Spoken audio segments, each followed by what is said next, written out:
महाराष्ट्र के पंढरपुर में एक वैष्णव भक्त थे, उनका नाम था त्रिलोचन दास। युवावस्था में ब्याह के बाद उनको कोई संतान नहीं हुई, तो वो निश्चिंत रहे, चिंता नहीं की। उन्होंने कहा श्री पंडरीनाथ भगवान ने हमको संतान नहीं दी, क्यों? क्योंकि पंडरीनाथ भगवान हमारे पुत्र हैं, वे ही हमारे पुत्र के रूप में है, इसलिए हमको उन्होंने कोई संतान नहीं दी। ऐसी भावना वो रखते थे। किसी वैष्णव संत की उन्होंने कथा सुनी, उस कथा में गौ ब्राह्मण संत सेवा इसको सर्वाधिक श्रेष्ठ जान करके उन्होंने संत सेवा शुरू कर दी अपने घर में। तो रोज क्या करते थे, अपने घर के बाहर खड़े हो जाते। जो पंडरीनाथ भगवान, विट्ठल भगवान, पंढरपुर का नाम सुना है आप लोगों ने? पंढरपुर में भगवान कृष्ण का अद्भुत मंदिर है। वहां पर भगवान कृष्ण दोनों कमर पर ऐसे भुजा रख करके और ईंट के ऊपर खड़े हुए हैं। उनका नाम है विट्ठल, श्री विट्ठल भगवान। भगवान कृष्ण का ही स्वरूप है। एक ऐसा अद्भुत मंदिर पूरे भारत में नहीं है। प्रत्येक मंदिर में आपको दूर से दर्शन होगा, लेकिन केवल श्री विट्ठल भगवान का मंदिर है जहां पर भक्त भीतर जाकर के पंडरीनाथ भगवान को गले लगा सकते हैं। गले लगाओ तब वहां से बाहर जाओ। जब गले लगाते हैं तो भगवान की इत्र की सुगंधी पूरे हमारे अंग में आ जाती है। इतना सुंदर मंदिर है, अद्भुत। तो पंडरीनाथ भगवान को त्रिलोचन जी अपना पुत्र मानते थे, ये कथा में बोल रहा था। त्रिलोचन जी ने संत सेवा शुरू कर दी, तो पंडरीनाथ भगवान, श्री विट्ठल भगवान के जो लोग दर्शन करने जाते थे सबको बोलते थे प्रसाद पाइए, प्रसाद पाके जाइए, प्रभु प्रसाद पाके जाइए। भागवत कथा का सबसे बड़ा मूल्य यही है कि व्यक्ति उस क्षेत्र में जहां भी कथा हो वहां अन्न और ज्ञान इन दोनों से कभी वंचित ना रहे, यही भाव। तो त्रिलोचन जी सबको बुलाते थे, प्रभु प्रसाद नाम रखा था अन्न क्षेत्र का, बोले सब लोग आओ प्रसाद पाओ, प्रसाद पाओ। अब वो इतना स्वादिष्ट भोजन बनाते थे कि 100 से 200, 200 से 500, 1000, अब तो प्रत्येक दिन 5-5 हजार लोग भोजन करते थे उनके यहाँ पर। और बनाने वाले कोई नहीं, त्रिलोचन जी और उनकी पत्नी, दो ही लोग। परिवार में और कोई था नहीं, संतान थी नहीं। सेवा करते करते करते करते करते अति वृद्ध हो गए। अति वृद्ध होने के बाद में उन्होंने भगवान से केवल एक ही इच्छा रखी, प्रभु आपने हमें संतान तो दी नहीं, हमने आपको ही पुत्र माना है, लेकिन अब आपसे एक प्रार्थना करते हैं कि हम दोनों बड़े वृद्ध हो गए, हमसे भोजन बनता नहीं है, सबको पवाने में बड़ी दिक्कत होती है। एक कोई वैष्णव भक्त हमको कोई एक नौकर मिल जाए जो हमारे यहाँ पूरी सब्जी रोटी साग चावल ये सब बना दिया करे और संतों को परोसवा दिया करे, तो 2 से 3 हो जाएंगे तो सहजता रहेगी। तो दिन रात भगवान से यही प्रार्थना करते थे, एक बढ़िया श्रेष्ठ नौकर मिल जाए, एक कर्मचारी मिल जाए हमको। तो एक दिन श्री त्रिलोचन जी बैठे थे, इतने में ही ऊंची धोती पहन करके, सर पर स्वाफा बांध करके, बड़ा सुंदर सुकोमल स्वरूप सांवला सा एक नन्हा सा बालक त्रिलोचन जी के पास में आ गया। त्रिलोचन जी को आगे प्रणाम किया, बोले हाँ बेटा बताओ कहां से हो, कौन हो, क्या है? बोले हम काम ढूंढ रहे हैं। तो काम मिल जाएगा तुमको यहाँ पे, लेकिन कर पाओगे हमारे यहाँ काम? बोले क्या काम करना पड़ेगा? बोले कुछ नहीं, सवेरे शाम रोटी सब्जी बनानी है, संतों को पवाना है। तो नन्हा सा बालक कहता है ये तो मेरा युग युगों का काम है, ना जाने कब से करता आ रहा हूं मैं। संत गौ ब्राह्मण की सेवा तो मैं जाने कब से करता आ रहा हूं। त्रिलोचन जी उसको देख के कहने लगे अभी तुम 3-4 6-7 वर्ष के तो दिखते हो, और तुम कौन से जमाने से करते आ रहे हो? अब वो कैसे बताऊं मैं, वो तो भगवान है, भगवान तो हमेशा से गौ ब्राह्मण संत सेवा करते आ रहे हैं,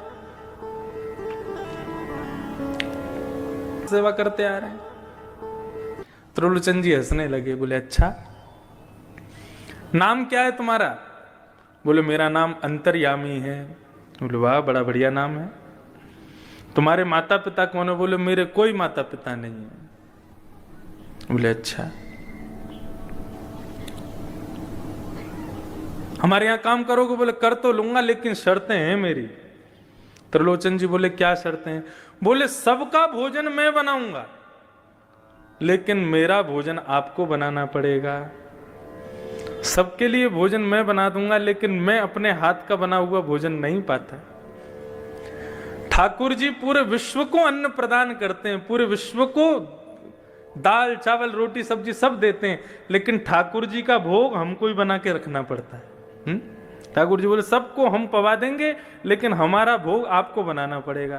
त्रिलोचन जी बोले ठीक है, छोटा सा बालक है, छोटा सा इसका पेट है, 2 रोटी में पेट भर जाएगा। दूसरी बात, बोले एक और शर्त है। बोले क्या शर्त है? बोले कि हम 2-4 रोटी नहीं खाते। बोले कितनी खाते हो?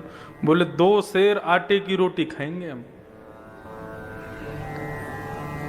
अब त्रिलोचन जी की पत्नी कहने लगी सेठानी जी, बोले कोई बात नहीं, पूरे दिन में तुम सबको हजारों लोगों को पवाओगे, 1-8 सेर आटे की रोटी हम तुमको खवा दिया करेंगे, कोई बात नहीं। बोले एक और शर्त है। बोले तीसरी शर्त क्या है? बोले तीसरी शर्त यह है कि हम जितना भी खावें आपको खवाना पड़ेगा। कभी अगर ये बोल दिया बहुत पेटू है, बहुत खाता है, तो मैं छोड़ के चला जाऊंगा, टोकना नहीं। बोले नहीं, हम क्यों टोकेंगे, हम कभी नहीं टोकेंगे। तो त्रिलोचन जी बोले हमको कभी पेटू मत बोलना। बोले कभी नहीं बोलेंगे। अब तो महाराज भगवान अंतर्यामी ने सेवा करना शुरू किया। कड़ी बनाते हैं, सब्जी बनाते हैं, खीर बनाते हैं, पूड़ी बनाते हैं, रोटी बनाते हैं, अकेले बैठ करके बनाते हैं, और सब संतों को पवाते हैं, सबको पवाते हैं। सब लोग अपनी उंगली चाटते रह जाते हैं, ऐसा स्वाद। और सबसे बड़ी कमाल की बात तो यह कि कितनी भी पंगत आ जाए, कभी भी सब्जी कम नहीं पड़ती। और सबको पवाने के बाद फिर ठाकुर जी स्वयं बैठते हैं। सेठ सेठानी पूरे दिन बना बना के खिलाते हैं, पूरे दिन खाते ही रहते हैं। गौरव जी, एक गुड न्यूज है, आपके लिए आई डोनर मिल गया है।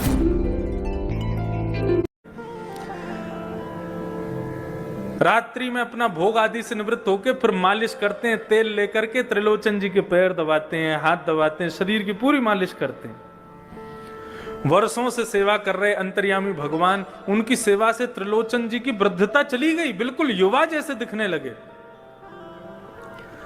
आस पड़ोस के सब लोग कहने लगे, बोले महाराज तुम्हारे यहाँ बढ़िया नौकर आया है, तुम्हारे दिन बदल दिए, देखना बुढ़ापे के बाद युवावस्था आ गई तुम्हारी तो। लेकिन सेठ जी की पत्नी को सब कहने लगे, सेठ जी पर बड़ी कृपा की है तुम्हारे सेवक ने, लेकिन तुम अभी भी वृद्ध हो, तुम अभी भी बुढ़ी हो, क्यों? बोले सेवा इनकी करता, हमसे तो करवाता है वो, पूरे दिन रोटी बना बना के खिलाना पड़ता है उसको, बहुत पेटू है, बहुत खाता है। जैसे ही ये बात कही है, भगवान अंतर्ध्यान हो गए। शाम का समय हुआ, त्रिलोचन जी और उनकी पत्नी ढूंढ रहे हैं, बेटा अंतर्यामी कहाँ हो? पूरा घर खोज लिया, कक्ष खोज लिए, गली खोज ली, मोहल्ले खोज लिए, लेकिन नहीं मिले। इतने व्याकुल हो गए, अपनी पत्नी से पूछने लगे, तुमने कुछ कहा था क्या उसको? बोले नहीं, मैंने तो कुछ नहीं कहा। तो फिर कहां गए? कहीं तुमने गलती से पेटू है, बहुत खाता है, ऐसा तो नहीं कहा? बोले कि मुझसे अपराध हो गया, मैंने अपनी सहेलियों से कह दिया था। ओहो। बस उसी बात को ध्यान करते हुए भगवान के मंदिर में गए। श्री पंडरीनाथ भगवान ईंट के ऊपर खड़े हैं, दोनों भुजा रख करके। त्रिलोचन जी रोने लगे, भगवान के चरणों में प्रार्थना करके बोले, आपने संतान नहीं दी, हमने स्वीकार किया, आपने परिवार नहीं दिया, हमने स्वीकार किया, लेकिन आपकी कृपा से एक वैष्णव भक्त नौकर मिला था हमको, अंतर्यामी, हमसे अपराध हो गया, वो हमें छोड़ के चला गया। प्रभु हमें कुछ नहीं चाहिए, हम जीवन पर्यंत उसको देख देख करके जी लेंगे, लेकिन कृपा करके उसको वापस बुला दो। ऐसा कहकर के त्रिलोचन जी जैसे ही रोने लगे, भगवान से देखा नहीं गया, और सामने खड़े हुए पंडरीनाथ भगवान ही अंतर्यामी के रूप में प्रकट हो गए और सेठ जी को अपने हृदय से लगा लिया। बोले गौ ब्राह्मण संत सेवा के लिए कोई सेवक आपके घर नहीं आता है। यदि संत सेवा में किसी की अति निष्ठा है तो उसको मेरा ही स्वरूप मानिएगा, वो मैं ही आया हूं।